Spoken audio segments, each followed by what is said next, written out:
Caros alunos, bem-vindos ao canal Revisão Ciências. A nossa aula de hoje é sobre ligações químicas. Na aula passada, nós estudamos a regra do octeto, que tem a ver com o fato dos gases nobres, aqueles elementos que estão na coluna 18 da tabela periódica, possuírem 8 elétrons na última camada eletrônica e serem, por isso, estáveis, não necessitando perder ou ganhar elétrons, e automaticamente não precisando se ligar a outros elementos químicos. A exceção é o hélio, que tem 2 elétrons na última camada, mas pelo fato de possuir apenas 2 elétrons. O hélio também é estável. Os gases nobres com 8 elétrons na última camada são naturalmente estáveis, ou seja, não tendem a perder ou ganhar elétrons. Assim, não possuem valência. Qual é a valência do alumínio?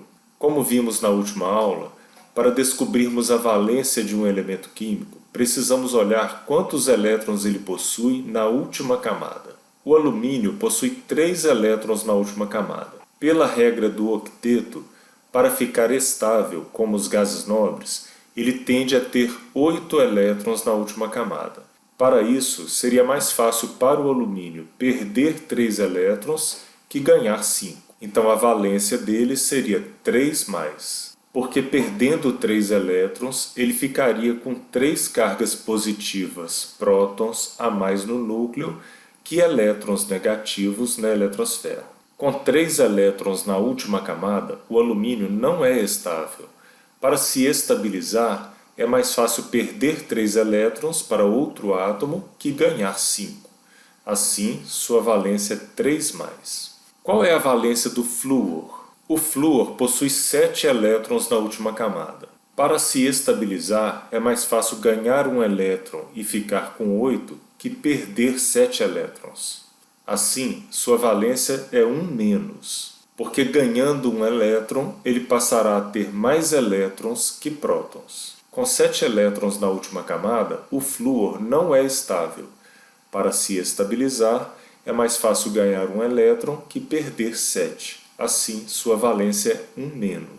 Então, se o alumínio tem a tendência de perder elétrons e o flúor tem a tendência de ganhar elétrons, esses dois elementos químicos possuem naturalmente uma afinidade, de forma que quando átomos desses elementos químicos se encontram na natureza, eles tendem a se atrair e a se ligar. Um átomo de alumínio precisa perder 3 elétrons, mas cada átomo de flúor pode receber apenas um desses elétrons do alumínio.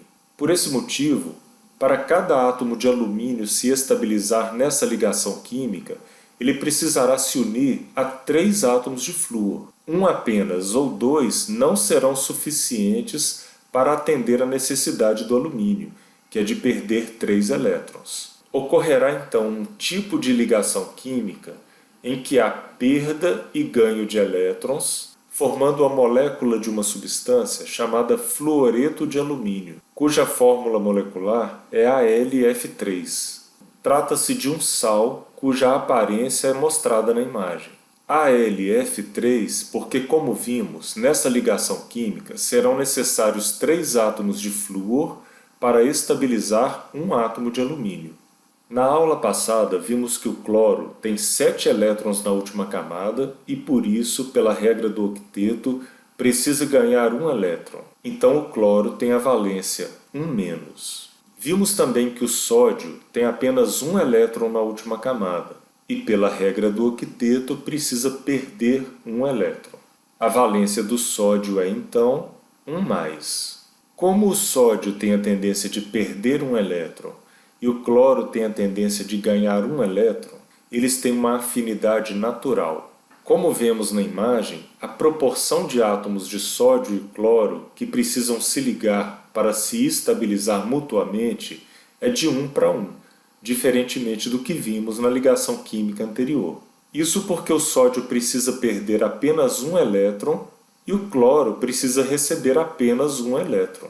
Doando um elétron, o sódio fica estável, e recebendo um elétron, o cloro fica estável. Com essa ligação química, em que há perda e ganho de elétrons, eles formam uma substância química cuja fórmula molecular é NaCl, cloreto de sódio, ou sal de cozinha, o que significa que será necessário um átomo de sódio para estabilizar um átomo de cloro. Esse tipo de ligação química que acabamos de ver é uma ligação iônica. Ligação iônica ocorre quando os átomos que se ligam perdem e ganham elétrons. Todo átomo que perde ou ganha elétron, ele passa a ser chamado íon. Daí o nome desse tipo de ligação ser ligação iônica.